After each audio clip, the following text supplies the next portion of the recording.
Panoli police મથક અંતર્ગત ઉટિયાદરા ગામે પોલીસ બીટનું એસપી અક્ષયરાજ મકવાણાના હસ્તે ઉદ્ઘાટન કરાયું. અંકલેશ્વર તાલુકાના છેવાડાના ગામ ઉટિયાદરા ખાતે સિસોદરા, અડાદરા, કરમાલી, રવિદ્રા, પારડી, ઉટિયાદરા તેમજ બિલુદ્રા ગામોને આવરી લેતી નવી પોલીસ બીટનો ઉદ્ઘાટન સમારંભ યોજાયો હતો. આ પોલીસ બીટ શરૂ થતા આસપાસના ગ્રામ્ય વિસ્તારોમાં કાયદો અને વ્યવસ્થાની સ્થિતિ વધુ મજબૂત બનશે તેવી આશા વ્યક્ત કરાઈ છે. ઉદ્ઘાટન જિલ્લા પોલીસ વડા અક્ષયરાજ મકવાણા, પાનોલી પોલીસ મથકના પોલીસ ઇન્સ્પેક્ટર શિલ્પા દેસાઈ તેમજ ઉટિયાદરાના આગેવાન રાજેન્દ્રસિંહ વાસદિયાના હસ્તે કરાયું હતું.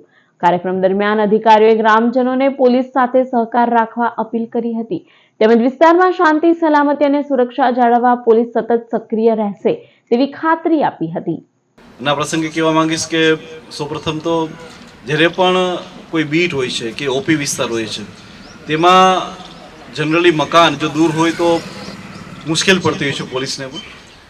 આ પ્રસંગે જો કોઈ કંપની દ્વારા જ આ રીતની એક સારી ફોટા હટ્સ મૂકવામાં આવે, જે ગામડાનું તંત્ર જે છે સરપંચ દ્વારા જગ્યાની ફાળવણી કરવામાં આવે તો પોલીસને પણ જ્યારે ઇન્ફ્રાસ્ટ્રક્ચર મળી જતું હોય છે ત્યારે ખૂબ ઇઝી રહેતું હોય છે. હું આપ લોકોને વચન આપું છું કે આ જગ્યાએ અમારો જે સ્ટાફ છે એ મેક્સિમમ ટાઈમ અહીંયા રહેશે.